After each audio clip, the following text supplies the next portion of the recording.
Okay. We're going to do this Balsa plane laser cutout tutorial. And I'm going to start this one by stitching on the top plane, left click, stitch. Top plane, and the right click is in view normal. And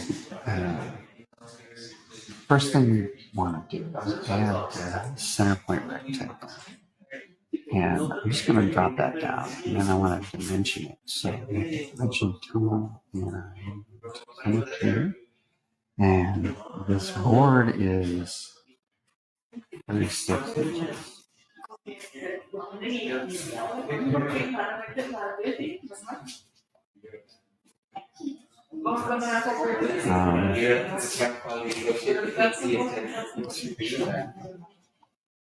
By 3. There it is. That's a Balsa board. Each student will get one of these. And we want to figure out how to cut it up.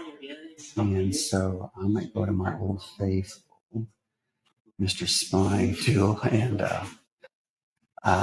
so it'll be really hard to cut right at the edge, but I'm going to dare to bring it really close. So I'm really going to zoom in and back.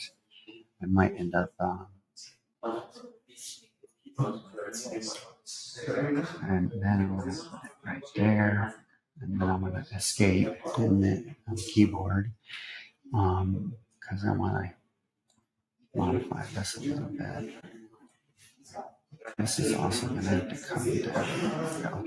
And then I'll zoom in and put a dimension here. Let's say I want that to at least be 1 millimeter. There we go.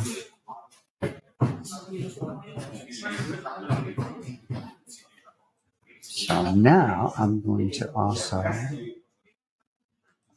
do this on the other side of this wing profile.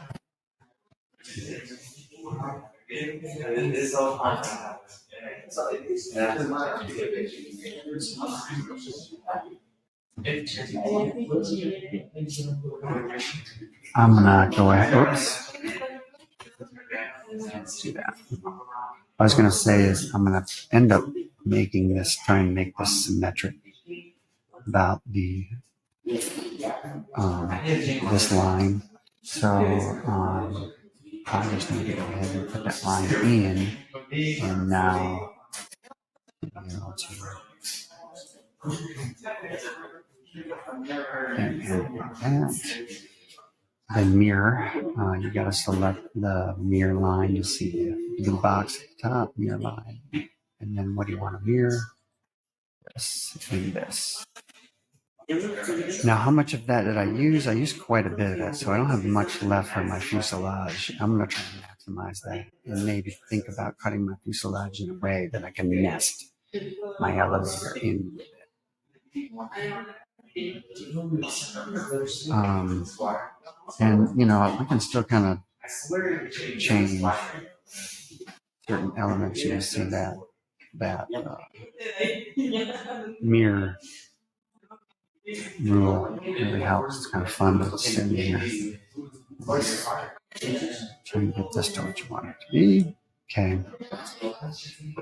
And then since I want that to be, I'm ultimately going to want there'll be a slot through the fuselage that I can load the wings. And so this may be an issue, this kind of point that I got mine coming to, but I'll have to address that later. Now I'm going to do the sketch of the fuselage. I think I talked myself into trying something that goes really high up and has a tail that goes up high up as well. There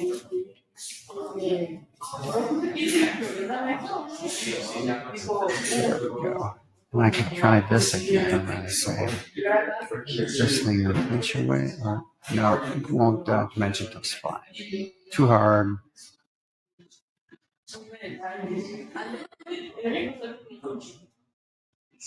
And then another spline for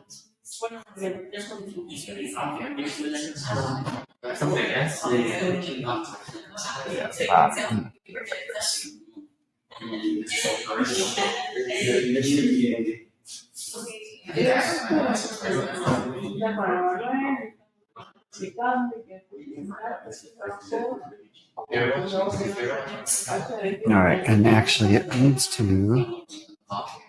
have some vertical stabilizer element, so I'll actually double click or hit escape.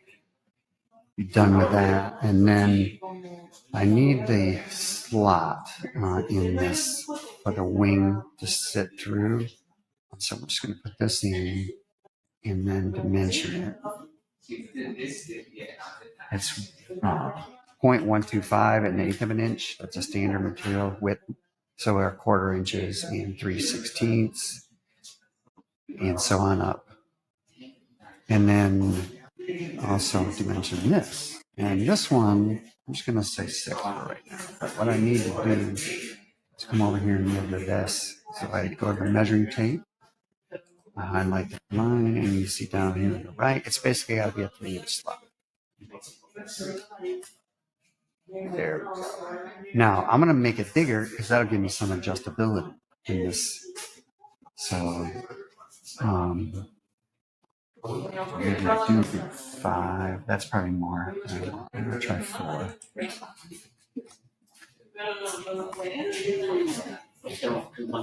Okay, same thing. Now, see, I kind of took my space away from my elevator. I loved what I had going on here, but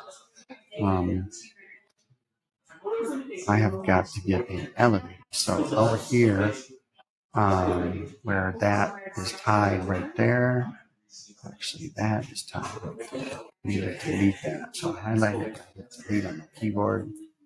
What else? I think I can move it now. There. Now I can move that up. Okay. So this is going to work as the vertical stabilizer element. And then also I'll want the elevator to be slotted. So I'm going to design the elevator right here in this little pocket. And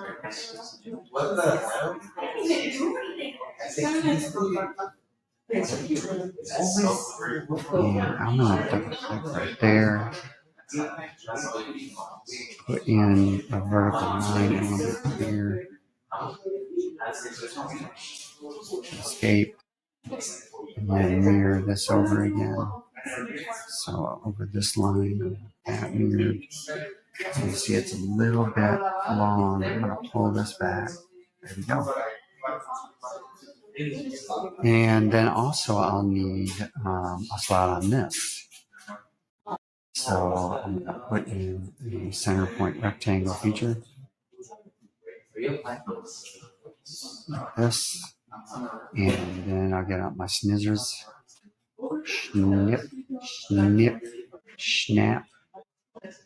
Snap, pop.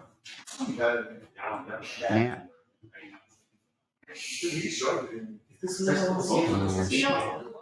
All right. Something like that is what I'm going to try for mine. And